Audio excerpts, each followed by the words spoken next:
On a dit avec raison que l'homme est le maître de la nature.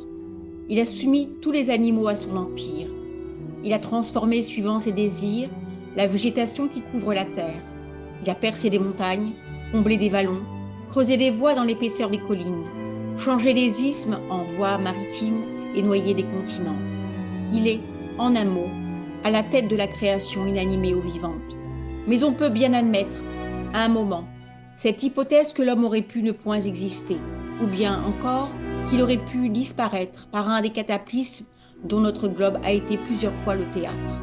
L'homme aurait pu périr pendant la période glaciaire, alors qu'un refroidissement subit se manifesta sur toute l'étendue de la Terre habitée et que l'abaissement excessif de température fit disparaître un certain nombre d'espèces animales dont on ne retrouve aujourd'hui que les vestiges à l'état fossile dans les terrains de cette époque. Il aurait pu être anéanti pendant les périodes diluviennes qui ont laissé des traces si profondes de leurs ravages dans les terrains quaternaires.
En admettant l'hypothèse de la disparition, de la suppression de l'espèce humaine, on peut se demander quel est celui des animaux qui auraient remplacé l'homme dans son rôle de souverain de la nature. À cette question, nous répondrons avec assurance que l'être animé qui aurait pris en l'absence de l'homme la direction suprême de la création, c'est l'éléphant.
De même que l'homme, parti des plateaux de l'Asie orientale, s'est répandu peu à peu dans toutes les contrées du globe, de même l'éléphant, parti des rives de l'Indus ou des bords des fleuves africains, se serait acclimaté dans toutes les contrées de l'Europe, de l'Asie et de l'Afrique actuelle.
No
Et de même que l'homme règne aujourd'hui en tranquille vainqueur sur toutes les tribus animales, de même l'éléphant aurait étendu son empire sur toute la création zoologique. Qu'a-t-il fallu à l'homme pour assurer sa victoire sur le reste des habitants du globe? La main et l'intelligence. Nous n'examinerons pas si l'homme possède la main parce qu'il possède l'intelligence, ou si son intelligence, comme le voulaient les philosophes sceptiques du dernier siècle, n'est que le résultat de l'existence de la main. Prenons les deux éléments tels qu'ils sont, sans rechercher leur dépendance mutuelle, et disons, avec tous les naturalistes, que l'intelligence et la main sont les causes de la suprématie de l'homme.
Or, l'éléphant est pourvu de l'intelligence et de la main.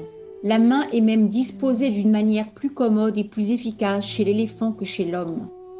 Elle est posée à l'extrémité d'une sorte de bras extrêmement long et prodigieusement flexible, vulgairement désigné sous le nom de trompe. Les latins se servaient pour désigner la trompe de l'éléphant des mots brachium et manus. En effet, on peut comparer cet organe au bras pour sa force et à la main pour sa souplesse. Pline, Végès, Quincurse, Solin, Silius Italicus le désignent par l'expression de manus.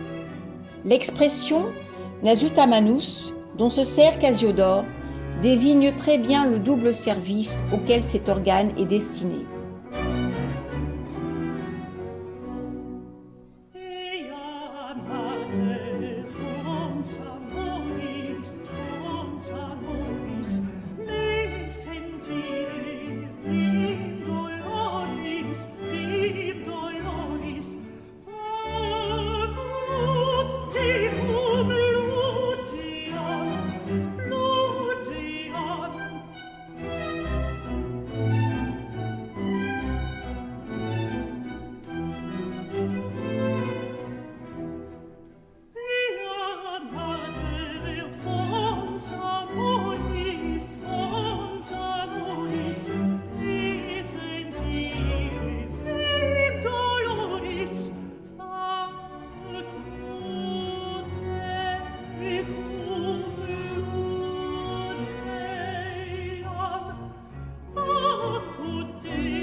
l'épithète anguimanos que Lucrèce applique aux éléphants peint très bien l'extrême flexibilité de leur trompe qui peut s'allonger, se raccourcir et se plier comme le corps d'un serpent.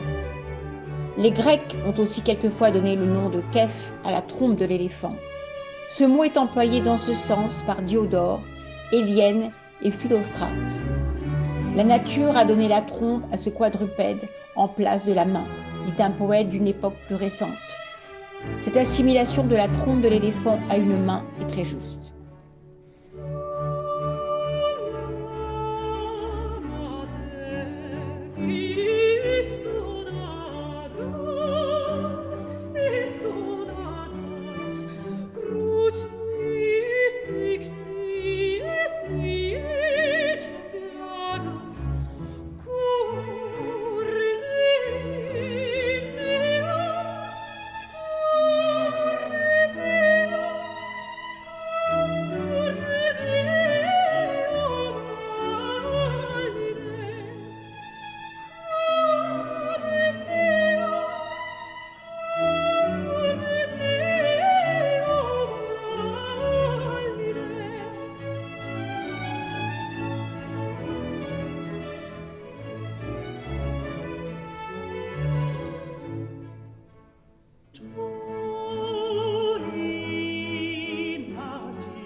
Le Muséum d'histoire naturelle de Paris possède un morceau de peau et des mèches de crin avec des flocons de laine d'un autre mammouth qui fut trouvé tout entier et parfaitement conservé sous les glaces au bord de la mer glaciale en 1806. Après ces considérations générales sur l'importance extrême de l'éléphant parmi les êtres de la création vivante, nous devons aborder l'histoire naturelle proprement dite de ce grand pachyderme. L'éléphant est le plus grand des mammifères terrestres. Si la taille jointe à la force donnait droit à la domination, l'éléphant aurait été le roi de la terre. Les proportions de l'éléphant sont lourdes et massives, mais sa physionomie est noble et même imposante. Ce géant de la création a reçu en partage, et ceci le rapproche encore de l'homme, un crâne énorme, bien que les dimensions du cerveau ne répondent pas à l'excessif développement de la boîte crânienne.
La tête de l'éléphant est entourée de deux immenses et minces oreilles qui s'étendent en haut, en arrière et même en bas. Elles lui servent d'éventail contre la chaleur. L'œil est très petit, car il n'a pas le tiers de la grosseur du globe de l'œil de bœuf, si l'on compare la grandeur de ces deux animaux. La bouche est également petite et presque entièrement cachée derrière les défenses et la base de la trompe. Cette trompe n'est autre chose que le nez prolongé d'une façon démesurée, en forme de tube, et qui se termine par les ouvertures des narines. La trompe de l'éléphant est à la fois un organe de tact, d'odorat, de préhension et en même temps une arme redoutable.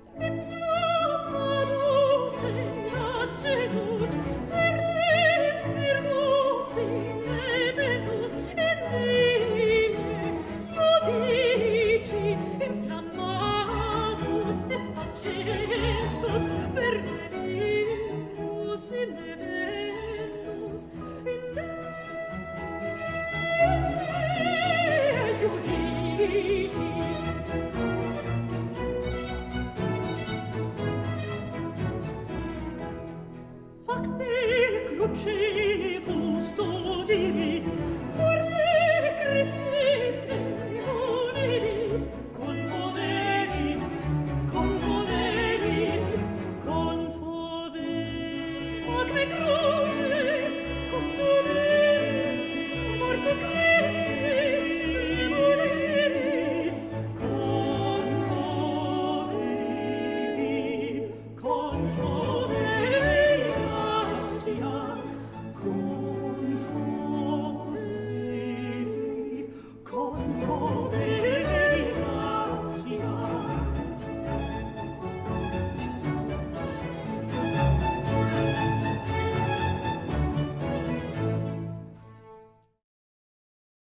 Les aveugles et l'éléphant. Un jour de grand soleil, 6 aveugles instruits et curieux désiraient pour la première fois rencontrer un éléphant, afin de compléter leur savoir.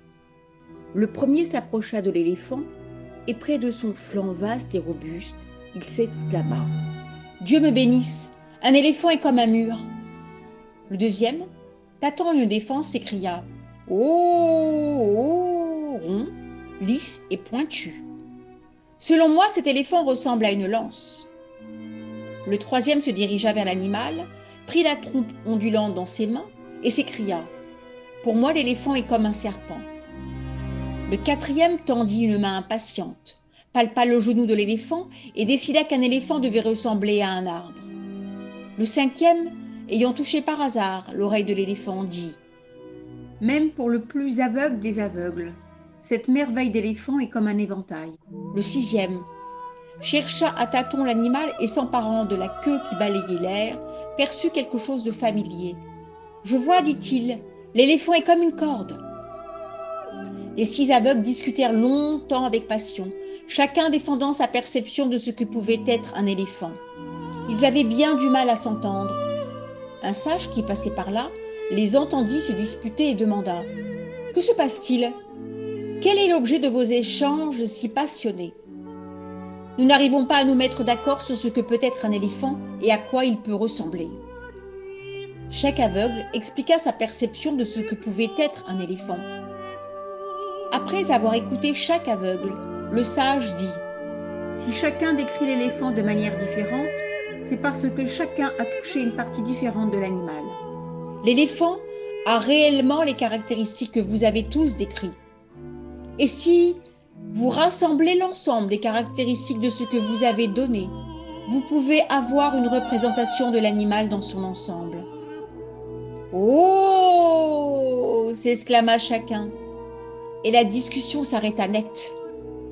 Ils furent tous heureux d'avoir dit la vérité, car chacun détenait une part de cette réalité et heureux d'avoir contribué à la construction d'une réalité plus grande, une réalité plus grande que la seule addition des caractéristiques apportées par chaque aveugle. La vérité n'est jamais le résultat d'un seul point de vue ou d'une seule perception. Une vérité nouvelle peut émerger des mises en commun, des vérités individuelles. De cette mise en commun peut naître une perception globale qui inclut et transcende l'ensemble des vérités individuelles. C'est le principe de la collaboration générative.